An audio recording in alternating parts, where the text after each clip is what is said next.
अच्छा, ये सिलसिले की 5वीं किस्त है जो 2 करंथियों 12:7 यानी पौलुस के जिस्म में कांटे के बारे में है।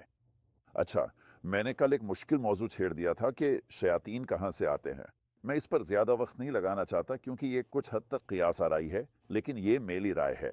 अहम बात ये समझना है कि शयातीन मौजूद है और जब आप खुदा का कलाम बोते हैं या गुरूर का मौका ज़ाहिर होता है, तो वो फ़ौरन आ जाते हैं। ये बिल्कुल वहीं मौजूद हैं, ठीक है? अब ये मेरी राय है कि वो कहाँ से आते हैं, ठीक है? मैंने इब्रानियों में फरिश्तों की बेशुमार जमात का ज़िक्र किया था, ठीक है? मेरा ख़्याल है कि खुदा ने इंसानों की खिदमत के लिए फरिश्तों की बेशुमार जमात पैदा की थी, ठीक है? और उसे हम गिरा हुआ तख्लीक कहेंगे। जब आदम ने गुनाह किया तो सब कुछ बदल गया, ठीक है? पेशानी का पसीना, कांटे, ज़मीन, पैदावार।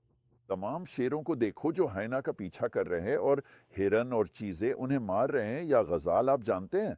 इस तरह खुदा ने उसे नहीं बनाया, ठीक है?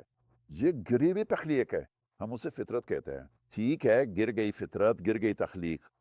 और हो मेरा मतलब है अगर पानी में कुछ मछलियां कट जाएं तो उनसे खून बह रहा है, शार्क आती हैं और उसे फौरन ले जाती हैं। ये गैर इरादी है, वो बिल्कुल एक ट्रक की तरह है। ये बस गिरी हुई तख्लीक का निज़ाम है। ठीक है, रूहानी दुनिया में भी ऐसा ही है।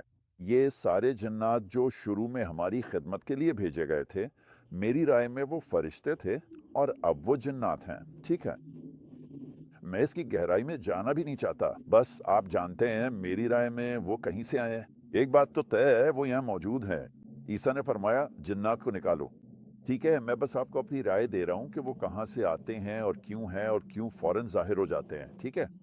और वो किसी न किसी मकसद के लिए हैं, बिल्कुल जैसे आप जानते हैं शार्क और खून और शेर और हिरन, ये किसी न किसी मकसद के लिए है और ये गिरी हुई तख्लीक का एक मज़हर है जिसे बहाल किया जाएगा। हाँ, शेर और बर्रा एक साथ लेटेंगे और बच्चा सांपों वगैरह के पास खेल रहा होगा, ठीक है?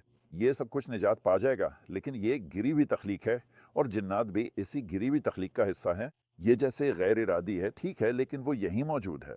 खुदा का कलाम बोएं, फौरन हवा के परिंदे आकर कलाम को चुराने की कोशिश करते हैं, ठीक है? फौरन इजहार सानी शुरू हो जाती है।